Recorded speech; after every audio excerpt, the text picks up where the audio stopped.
usted nace en una familia relativamente acomodada, estudia en escuelas religiosas. Globalmente podía usted haber sido un dirigente conservador, ¿verdad? Perfectamente. En definitiva, con Porque ese el tipo de hombre no es formación. dueño de su destino. Entonces, Eso he meditado también, a veces he explicado los factores que influyeron.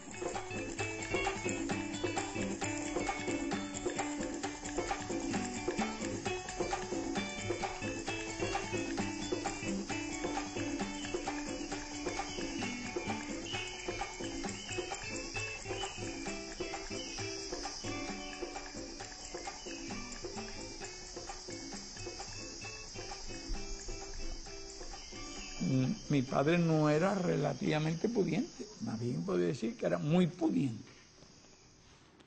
Como dueño de tierra. Cuando tú me preguntas cuánta tierra tenía, propiedad de él, comprada, alrededor de 900 hectáreas.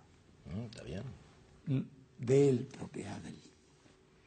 Y después arrendó a unos descendientes de unos generales de independencia que nadie sabe todavía de dónde la sacaron, alrededor de de 10.000 hectáreas. Considerable. Sí, era considerable. Yo era, y pertenecía a una familia que era más que relativamente pudiente. Eran en aquella escala muy pudientes. Vaya, no lo digo por mérito, sino por precisar, decir las cosas con toda precisión. Todas las demás cosas tú me las preguntas y yo te puedo explicar. Dime qué tú quieres que yo te cuente.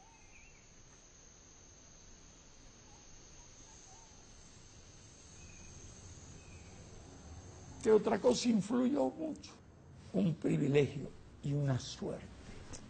Yo era hijo de terrateniente, no era nieto de terrateniente. Si hubiera sido nieto, habría nacido ya en un reparto aristocrático y toda mi amigo y toda mi cultura habría sido. Y cierto sentido de ser superior y todo eso. Lo que influye es que todos los compañeros con los cuales yo juego, voy para arriba, para abajo, por todas partes, son la gente más pobre. Eran hijos de obreros agrícolas. Y mi propia familia por parte de madre, y algunos primos de mi padre ya eran pobres, porque no, algunos, y la familia de mi padre ya era muy pobre.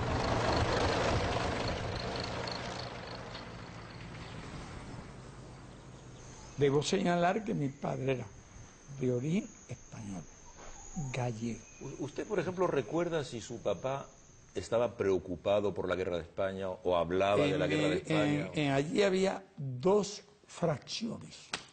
Entre un grupo de 12 o 14 españoles. Españoles que se reunían con su papá, que venían a su casa. ¿Que trabajaban con él? Que trabajaban con él. Los otros eran obreros. Fantástico. ¿Y su papá era de un lado o de otro? ¿Usted no recuerda? Mi padre estaba contra la República.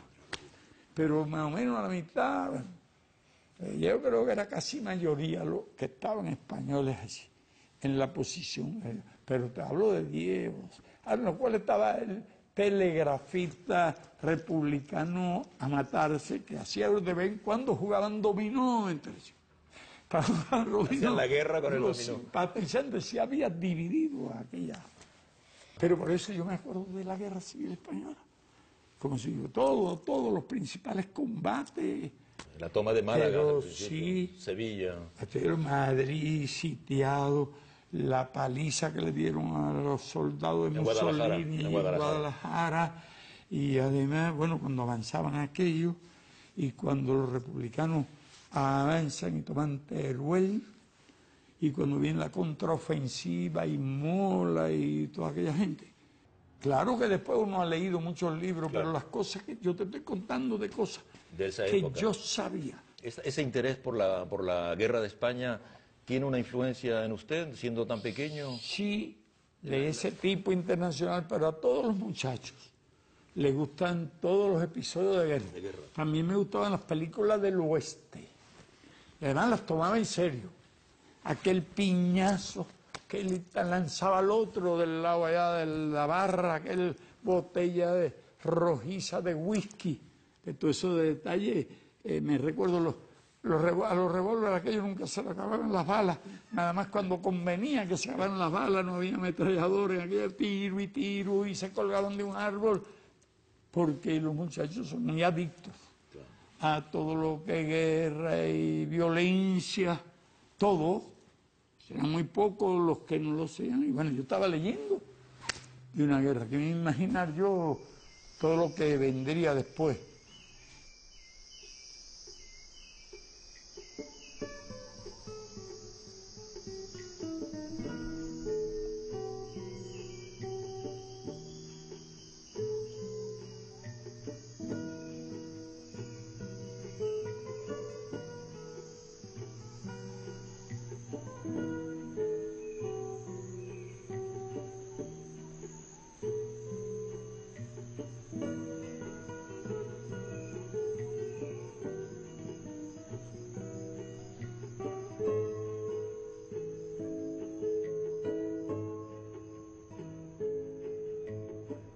Cuando yo pude empezar a conocer cosas, en mi mente estaba la mejor escuela, la infancia que viví y el lugar en que viví.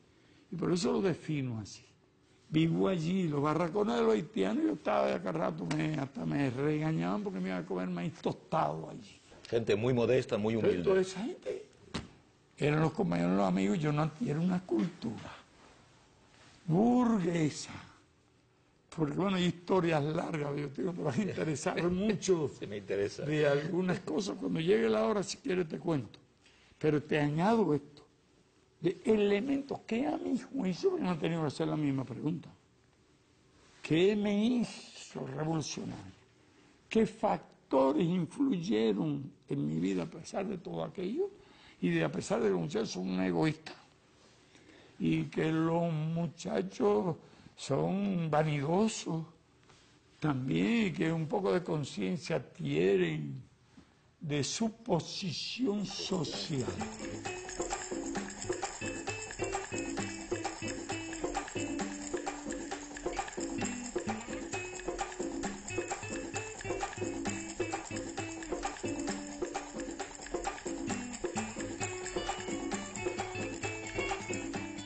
Yo empiezo a adquirir una cultura política prácticamente cuando termino el bachillerato, porque yo todo ese tiempo fue en colegios religiosos, La Salle, de origen francés primero, hasta la mitad de quinto grado, Dolores de los jesuitas, hasta que concluyo el segundo año de bachillerato, y Belén de los jesuitas, cuando eran jesuitas españoles.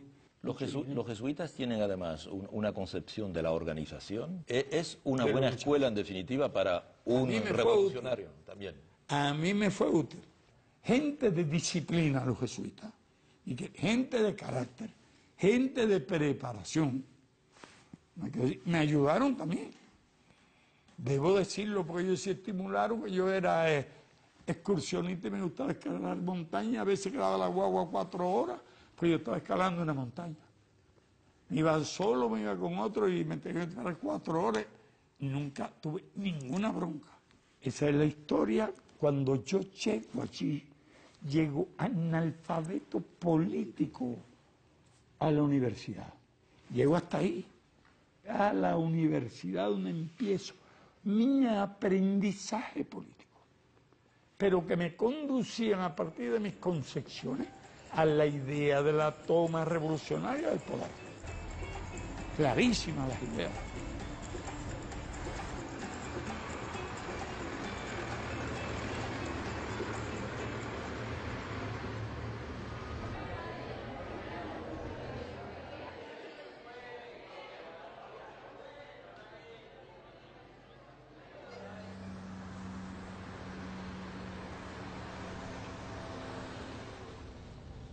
Lo que había mucha gente estaba contra el robo, la malversación, el desempleo, la explotación, pero quería que eso se debía a los malos políticos.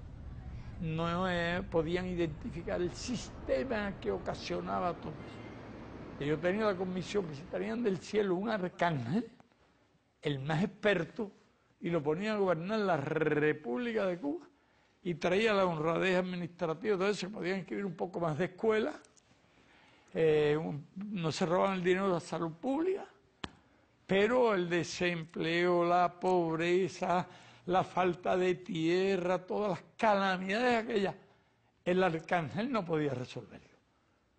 Porque si tuvo aquel latifundio, aquel enorme latifundio, aquel sistema de producción, no admitía ponerle fin a nada de aquello. Ya todo lo demás que hubiera honradez, pero en honradez no servía a mi convicción, El sistema había que cambiarlo. Nosotros habíamos hecho un pequeño ejército. En unos meses habíamos reclutado 1.200 hombres. ¿Y cuando decidimos atacar el Moncada? Cuando nos convencimos que nadie lo haría, ni habría lucha contra Batista. Y que un montón de grupos que habían no estaban preparados ni organizados, y había mucha gente que militaba en distintos grupos. No fue la ambición. Teníamos la idea de marcharnos hacia las montañas con todas las armas ocupadas en el cuartel, si no colapsaba el régimen. Porque los factores también del azar que influyeron en que un plan que fue realmente meritorio en cuanto a concepción, organización, secreto y todo falla prácticamente.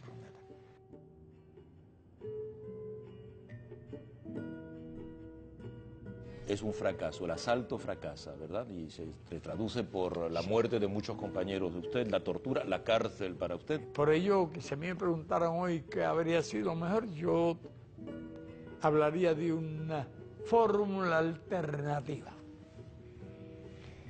Porque si triunfamos en el Moncada, debo añadir, habíamos triunfado demasiado temprano.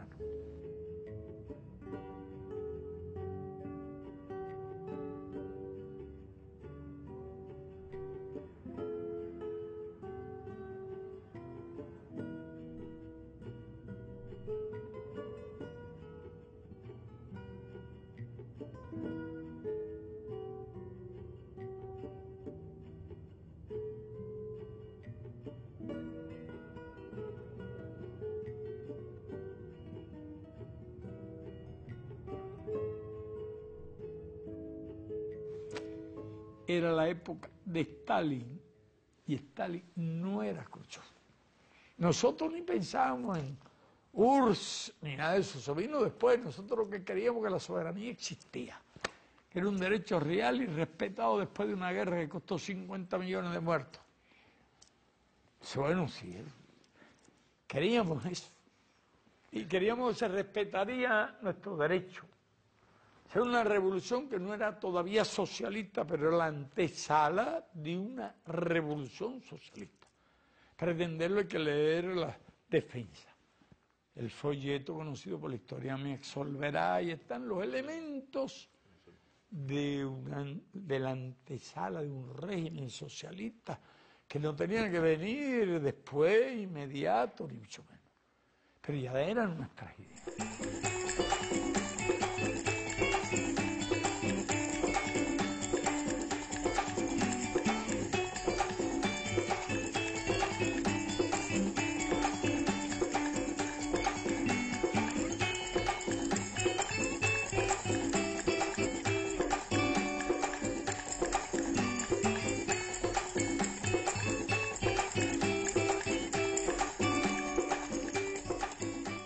Me gustaría que usted nos hablase de Che Guevara. ¿Se siente que tenía usted una profunda amistad por él? ¿También se siente que tenía usted un aprecio intelectual profundo? Que desde su época estudiante se había interesado por el marxismo y el leninismo. Quizá una de las cosas que ayudaron mucho a la afinidad con el Che fue una coincidencia, esta coincidencia en muchas ideas. Se dice que el Che, él tenía más bien simpatías trotskistas. No, él era marxista. Nunca lo oí hablar de Trotsky.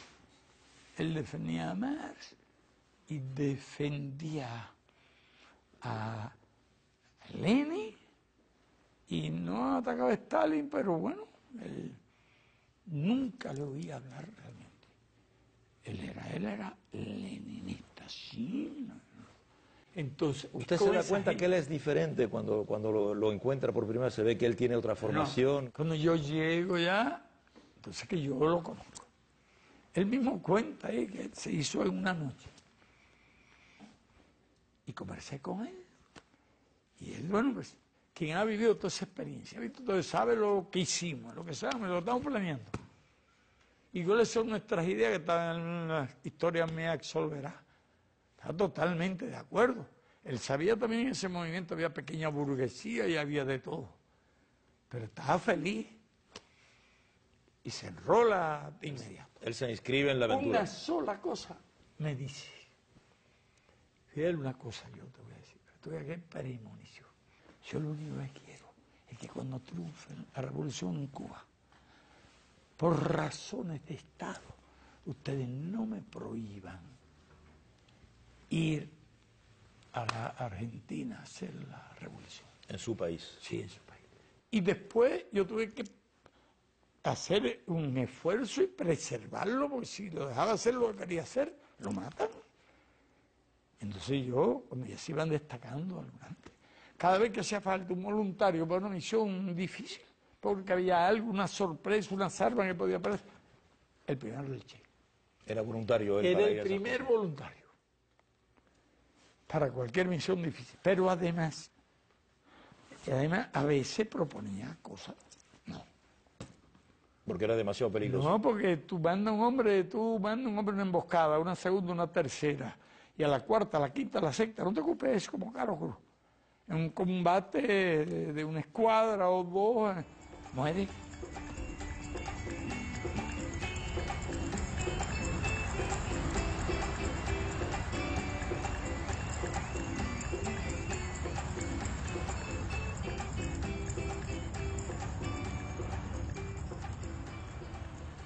Comandante, cuando se termina la guerra, con el triunfo de la revolución, Che se queda y participa con usted a la construcción del Estado Nuevo. Él había tenido iniciativa de cosas de industrias y cosas en la sierra. Y entonces el INRA se convirtió en una institución muy poderosa. Ya el INRA interviene no solo tierra, tiene una serie de industrias, y crea un departamento de industria y de industrialización. Y llamó al Che para que se haga cargo del departamento de industria. Aunque seguía siendo, bueno, figura, y cuando había cualquier cosa estaba él de jefe, militar, jefe político. Cuando Girón, Che, Papinal de Río, yo en La Habana y Almeida y Raúl en Oriente. Crisis de octubre, bueno, Girón, crisis de octubre, cada uno tenía su lugar. Después viene una segunda etapa, en que el Banco Nacional no tenía fondo y hacía falta un jefe del Banco Nacional, y por la confianza en el talento, en la disciplina, en la capacidad del Che, director del Banco Nacional. De ahí han surgido chistes en que llamé al Che, yo había pedido un como economista y habían llevado al Che porque el Che era un comunista. Y se habían equivocado, yo pedí un economista y me mandaron al Che, que era un comunista, y el Che era el hombre que tenía que estar allí. Pero es que para la menor duda, cualquier tarea que le daba, se entregaba por entero. Así que los primeros 6 o 7 años, él se marchó en el 67. Él ha estado, él ha recorrido el mundo, él estuvo en la reunión por allá con Chuen Lai, se reunió con Mao, con Nehru, porque él tenía mucha vocación internacionalista y mucho interés por todos esos problemas. Che, ¿le cuenta a usted, le dice cuál es su proyecto con respecto a Bolivia y Argentina? ¿Usted comparte con él? Bueno, ya para la época aquella, el método de la lucha armada estaba aprobado. Si en Nicaragua triunfa, 11 años después de lo del Che en Bolivia. Es decir, que las condiciones objetivas en el resto de América Latina eran superiores a las de Cuba. Y pienso que lo que hizo el Che fue absolutamente correcto. No hay la menor discrepancia. Se ha discutido mucho sobre la región en la que Che instala la guerrilla. ¿Usted qué piensa? Bueno, él conocía aquello. Él había empezado organizando la gente. Él conocía bien a Boliviano, todo el carácter, y me lo dijo, que yo hablé mucho con él. Pero llegó el momento en que él ya está preocupándose por cumplir su misión. Él sabe lo que es la vida guerrillera, él sabe que uno necesita una resistencia física, una edad, y aunque él se proponía, se le ponía las limitaciones del alma, él tiene una voluntad de hacerlo.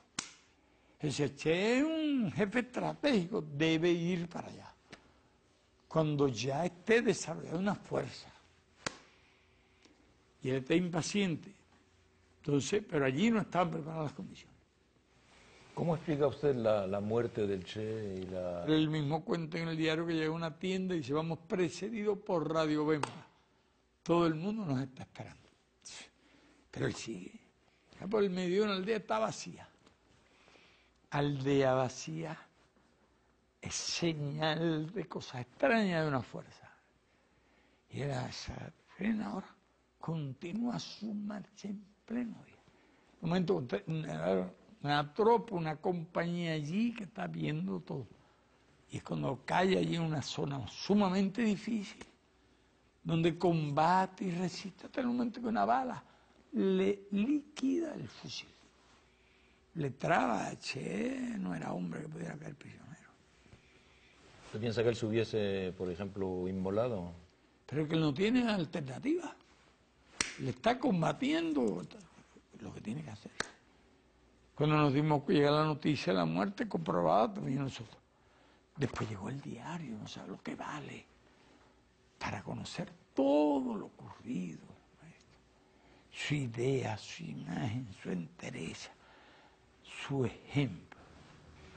Una fuerza moral indestructible. ¿Qué queda? Siempre hubo mucho afecto, esa admiración. Yo lo admiraba mucho. Y un hombre inteligente, un visionario. La causa del Che triunfará, la causa del Che está triunfando. Entonces fue por eso que cuando nosotros en el velorio, en la muerte, que el día, yo comencé un discurso, como queremos que sean nuestros hijos, queremos que sean como el Che.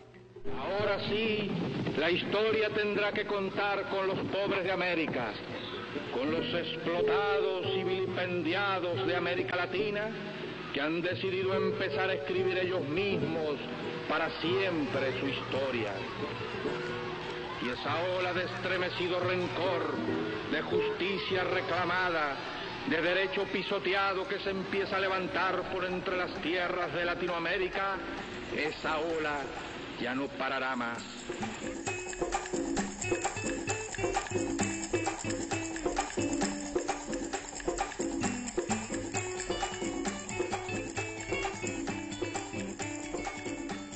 Uno de los reproches que se le hace a la revolución, sobre todo en los primeros años después de la victoria, es que se dice que hubo un comportamiento agresivo, un comportamiento represivo contra los homosexuales. Te debo explicar de dónde nace eso.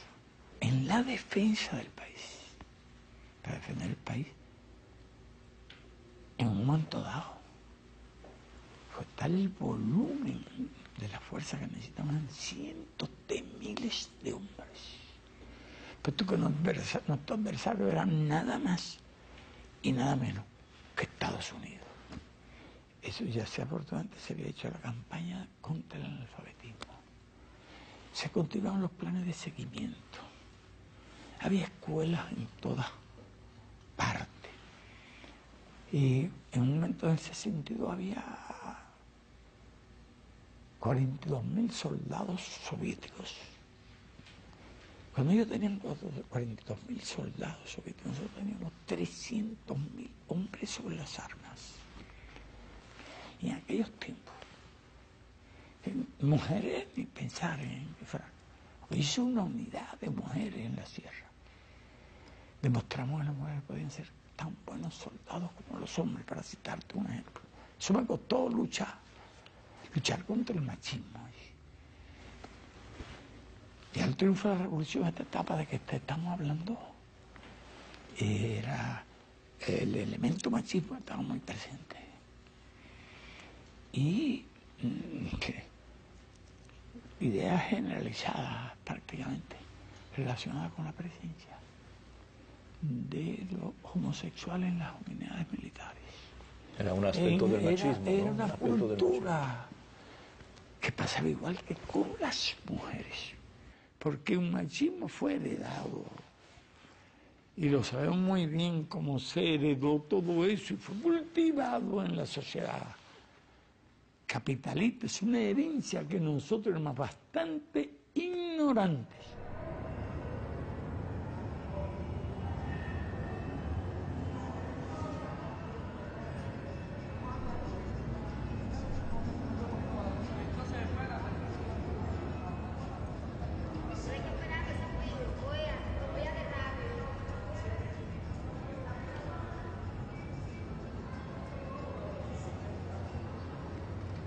Yo ahora no voy a defenderme de cosas de esas.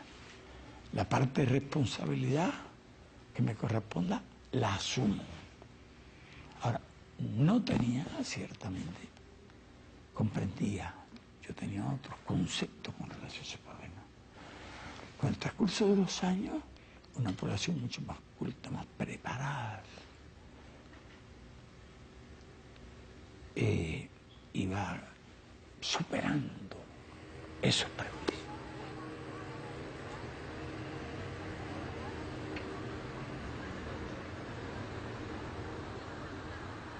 ¿Discriminación con los negros también había, comandante, en el seno de la revolución? Subjetiva. ¿Subjetiva? No. Era una de las primeras medidas de la revolución. Se acabaron los clubes, escuelas, entonces que no admitieran negros. Aquí hasta hoteles, había hoteles que no admitían. No, lugares de todo. Escuelas en las que yo estudié. Había 1000 alumnos. No admitían negros, ni mulatos. Había una escuelita adjunta de técnico y allí había algunos. Nosotros éramos bastante ignorantes acerca del fenómeno de la discriminación racial, porque creíamos que eso era que establecer una igualdad ante la ley y sin discusión. Pero hay instinto. Hay instinto en eso. Y si usted lo promueve, como pudo Hitler hacerle creer a la gente que eran superiores. Si él mismo no tenía ningún tipo de ario, el ario ideal ese que pintaba, y Himmler y Goering era un gordiflón.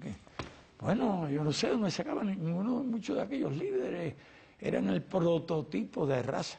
Entonces éramos suficientemente ingenuos como para creernos que establecer la igualdad total y absoluta ante la ley ponía fin a la discriminación, porque hay dos discriminaciones, una que es subjetiva y otra que es objetiva.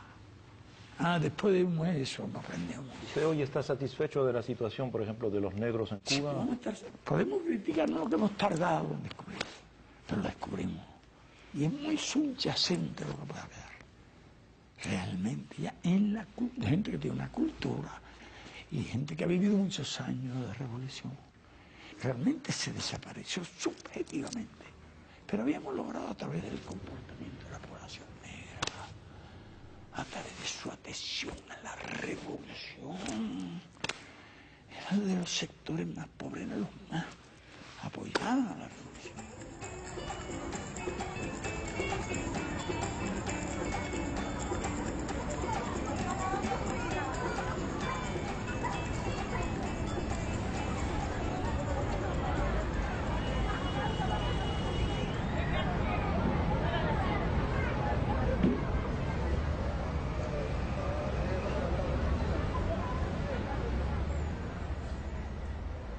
Pero también no te creas que fue fácil nosotros.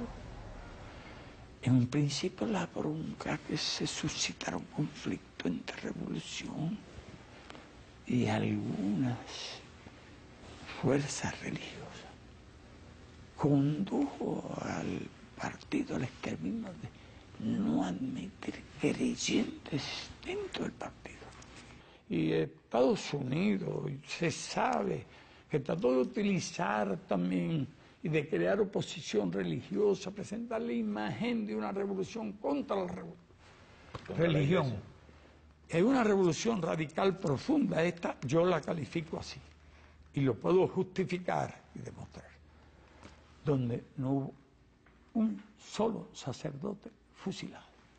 Hubo algunos sancionados a prisión, pero no estuvieron mucho tiempo.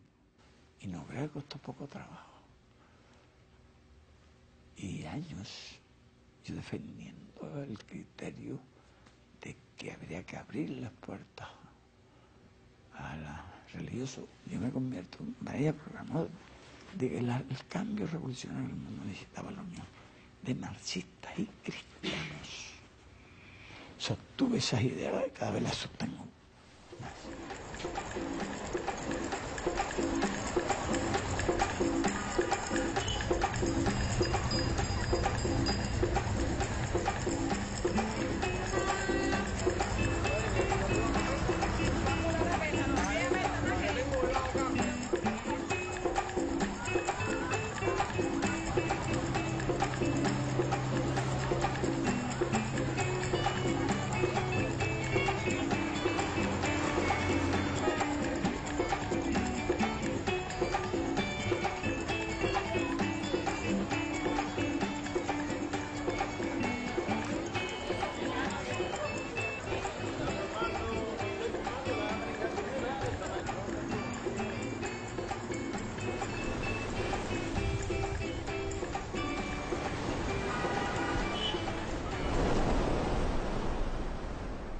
Muchas personas se preguntan por qué en Cuba, donde hay tantos progresos sociales, aún no se ha suprimido la pena de muerte.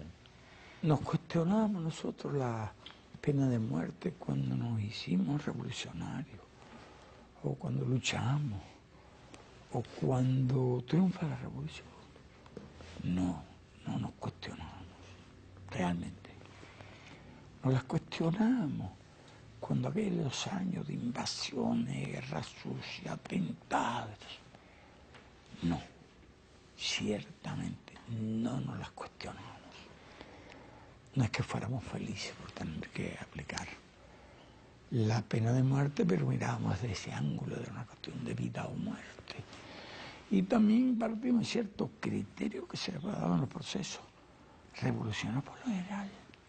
Los que luchan participan en esas contiendas, parten del principio real de que es una batalla de vida o muerte. Y entonces, si no te desciende, tu causa es derrotada. Y tienes que pagar con la vida. Segundo, hay otro tema, como reacciona la gente y todos reaccionan. Gente que tiene crímenes monstruosos, que todo el mundo piensa que deben ser sancionados. Y en el momento exacto en que aquella persona ha sido sancionada y va a ser ejecutada, gente que reacciona con dolor e incluso hasta con lástima. Es una reacción. A nosotros nos ocurre una cosa, eso cuando era necesario un caso grave de traición o espionaje, aplicar la pena capital, hacíamos juicio, pero en un mínimo en 2 años de guerra. ¿Sabe una cosa que ocurría? Que la gente sentía repugnancia con esa tarea. Hay que buscarlo, ¿no? Voluntario y como un deber, casi. Para ejecutar. Repugnaba la tarea de ejecutar. Era un dolor de cabeza en los poquísimos casos en que resultó necesario aplicar la pena capital. Realmente, así que yo que recuerde fusilamiento por motivos contrarrevolucionarios. Y creo que ser más acreedores que otros. Realmente, hace muchos años, yo podría decir que muchos años trato de recordar que sea fusilado por todos. Viene a última hora, van al Consejo de Estado.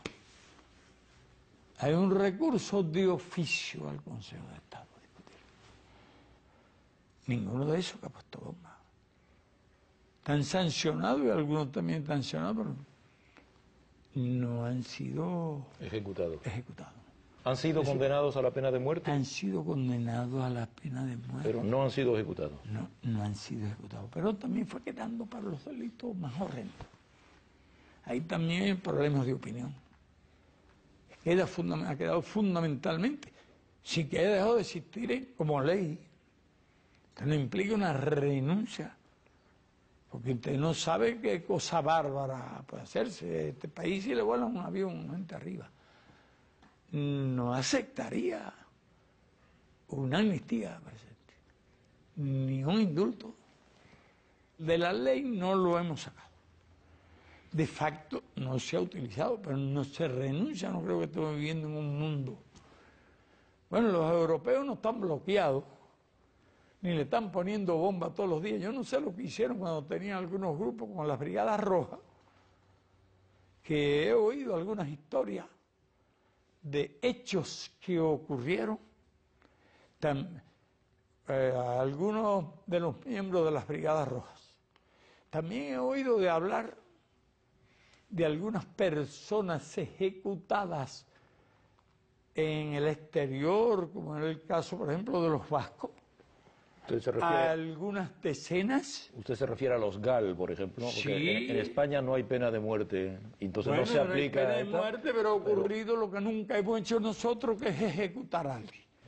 Y en Europa han ejecutado decenas de personas. Extrajudicialmente. Escríbase la historia de los miembros de las Brigadas Rojas ejecutadas extrajudicialmente, o escríbase la historia real de los miembros de los etarras ejecutados extrajudicialmente cuando no hay pena de muerte. Y nosotros garantizamos que aquí nunca habrá una ejecución extrajudicial.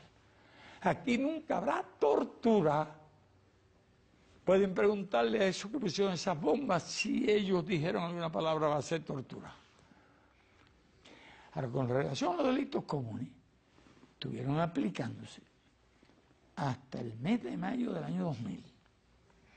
Bien, el número exacto no te lo puedo decir ahora, pero se puede preguntar, debe haber algunas decenas. Y desde entonces no se aplica. Puede haber, yo no te puedo decir exacto, puede ser 20, 25. No se aplicó ninguna. Desde hace 3 años. Se lo llaman moratoria. Pero yo sí quiero advertir sobre esto, no está abolida. No es que nos guste, ni tenemos apuro, ni deseo de ningún tipo. Pero creo que tendrá que pasar algún tiempo antes de que se aplique una definitiva supresión de la pena capital para cualquier tipo de delito, que a nosotros nos agradaría mucho.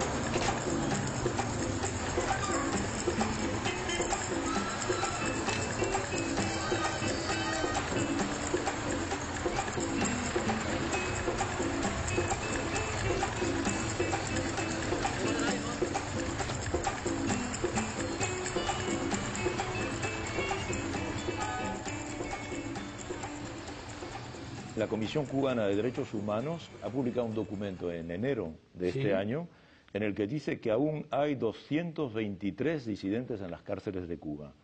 Pero parece que hay, según la cifra que te di, un poquito más del 1% de lo que un tiempo hubo. Ya ves, porque había, primeros años de la revolución, alrededor de 300 organizaciones contrarrevolucionarias. Y en la época del terrorismo y del sabotaje a montones. Llegó a existir en el país alrededor de 15.000 presos. ¿15.000 presos? Sí. Justo después de la revolución. En los años aquellos de Girón, Crisis de Octubre, Operación Mangosta, hubo una mano de operaciones que dieron lugar a miles de sabotajes y actos de terrorismo. Montones de vidas, bandas armadas, guerra sucia, que nos costaron más vida que la propia guerra de que te hablé. Óigame, bueno, pues en ese tiempo hubo todas esas cantidades, no te digo. De personas dicen que hay 203, casi hay que levantarle un monumento a la revolución. Nosotros pudiéramos sacar la cuenta de los miles que pusimos en libertad si hubiésemos juzgado a todos los que en contubernio, en complicidad con la oficina de interés y pagado por Estados Unidos, se han dedicado al oficio de disidentes. Si lo hubiéramos sancionado a todos los que han violado leyes, no serían esos 200. Eso debe ser más bien una prueba de la generosidad de la revolución. Y entonces mi respuesta que yo te doy, de haber 200, puede ser 250, 300, lo que te digo, es que ninguno está preso si no ha violado una ley. Quiero decirte lo siguiente, que nuestras leyes sancionan las campañas que se hacen calumniosas contra el Estado, que fortalecen los argumentos, que justifican el bloqueo, aunque digan que están contra el bloqueo, justifican toda la filosofía de la guerra, de la agresividad contra Cuba, el bloqueo económico, la guerra económica contra nuestro país. Un artículo calumnioso está sancionado. Usted no puede ponerse al servicio de una potencia enemiga en ninguna parte del mundo y trabajar a las órdenes de un gobierno extranjero en ninguna parte del mundo. No importa que usted lo disfrace de una cosa a otra, nosotros tenemos un montón de pruebas. Todos esos llamados disidentes son una realidad virtual. Eso no existe. Es un número tan insignificante y además dirigidos por la Oficina de Intereses de Estados Unidos. Todo eso se magnifica. Ahora, esta es una revolución que se defiende y se ha defendido, y si no se defiende no estaría aquí. Y no está porque tengamos armas nucleares, ni que porque seamos ricos. Hemos resistido un bloqueo de 44 años, la hostilidad, la agresión, la guerra económica, y encima de eso un periodo especial, bien duro. Ningún país se hubiera resistido a eso sin el apoyo del pueblo, sin el consenso del pueblo, sin una conciencia política. Es lo que yo puedo decir a los que los canuncian, a los que hablan de violaciones de los derechos humanos, y de todo eso, y de los presos, estos que nosotros llamamos contrarrevolucionarios, y ellos llaman disidentes presos.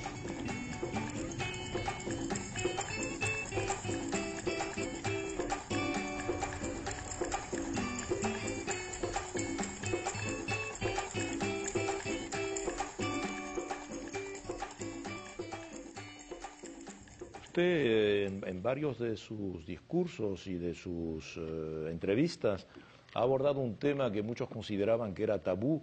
¿Cómo usted ve el porvenir de Cuba sin Fidel Castro? El nivel de autoridad después de 44 años de lucha, de experiencia, es más alto de lo que está, pero era muy alta la autoridad de aquellos que luchamos y que hicimos la guerra y conducimos al derrocamiento de Batista, la independencia de este país con el precio que nos han pagado y que se ha mantenido firme en momentos muy difíciles durante mucho tiempo. Otro privilegio, influencia del azar. Usted puede venir condenado a morir por factores naturales temprano o morir por planes de eliminarlo, y no ha ocurrido ninguna de esas cosas. No es un gran mérito haber acumulado la experiencia que hemos acumulado. Si puede haber algún mérito en el hecho que hemos sido constantes en la lealtad a las ideas y a los principios. Y en aquellos días, claro que yo me daba cuenta de lo que podía significar el atentado, y entonces yo planteé. Y a Raúl lo veía más radical que a mí. Bueno, yo no creo que fuera más radical que yo. Yo admito tan radical como yo. Él es el segundo secretario del partido y el vicepresidente del Consejo de Estado. Del Consejo de Estado. Usted le da moral y usted le da... Si me pasa algo mañana, con toda seguridad que se reúne la Asamblea Nacional y lo eligen, no le quepa la menor duda. Se reúne el europolítico, y lo que hace. Pero ya él me va alcanzando. Van llegando. Ya el problema es bien generacional, porque ya son unas generaciones que van a sustituir a otras. Y tengo confianza, y lo he dicho siempre, porque creo en las ideas. Y creo en la conciencia, creo en los conocimientos, creo en la cultura y especialmente en la cultura política. Tengo una fe ciega en eso. El relevo se puede pasar sin problema ya. De inmediato no habría ningún tipo de problema, pero el otro tampoco. Esta batalla de ideas es lo que nosotros estamos haciendo. Hay cosas nuevas, pero muy nuevas. Hay cosas las podría calificar sin preocupación, una de extraordinaria. Hemos aprendido mucho, pero sobre todo había venido a culminar y ha sido un privilegio en los últimos años. Y estudiar las tesis, las ideas fundamentales del sistema capitalista de producción y preguntarnos incluso qué quedaba de aquel sistema. Si quedaba algo, si había libre competencia en el mundo, si existía la libre empresa y todas esas verdades que se consideran, como dogmas divinos. Pero yo pienso algo más. Mira, si América Latina fuese devorada por el imperio, si nos tragara como la ballena aquella se tragó al profeta Jonás, no puede digerirla. Tendría que expulsarla un día. Nacería otra vez en nuestro imperio. Pero no creo que sea fácil de tragar. No se puede gobernar el mundo de 6.400 y este hemisferio. Somos un haz de pueblo que hablamos el mismo idioma, tenemos casi la misma cultura, la misma religión, la misma idiosincrasia, la misma mezcla. Ustedes ya están reuniéndose los finlandeses, los húngaros y gente que habla unos idiomas imposibles, los alemanes, italianos y todo lo demás. Un continente que se pasó 4 siglos guerreando, 5 siglos. Bien se le puede felicitar a pesar de mis criterios críticos, bien se le puede felicitar por el nivel de unidad que han alcanzado. Es un mundo nuevo todo lo que surge. Nosotros nos hemos adaptado a ese mundo, nos estamos adaptando, vamos descubriendo cosas, hemos desarrollado sentimientos, solidaridad, conciencia revolucionaria, valores que tienen un poder inmenso.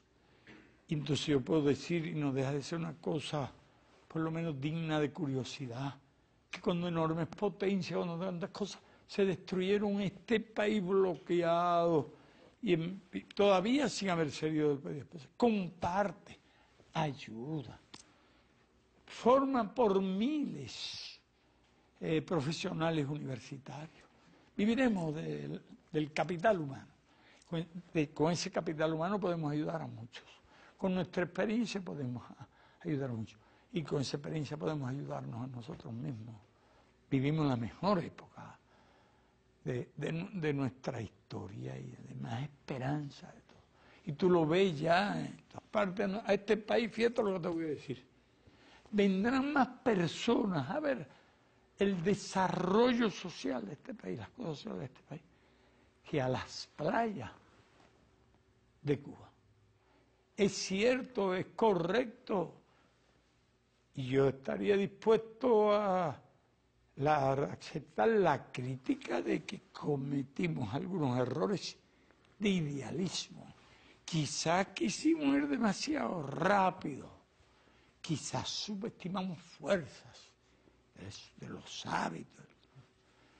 Pero ningún país se ha enfrentado ni a un adversario tan poderoso, tan rico, a su maquinaria de publicidad, a su bloqueo, a una desintegración del punto de apoyo. Nos quedamos solos y no vacilamos, y nos acompañó la mayor parte del pueblo. No te digo que todo, algunos se desalientan, no todo tiene. Pero nosotros hemos sido testigos de las cosas que he hecho como resistencia, cómo avanza. Yo tengo esperanza también que muchas de las cosas que estamos haciendo sean experiencias que se multipliquen. No aspiramos a la paternidad ni a la patente, al contrario, nos sentimos orgullosos cuando eso hace, alguien hace alguna cosa que puede hacer usted. Muchas gracias, comandante. Muchas gracias. He trabajado muchas horas y yo lo he hecho.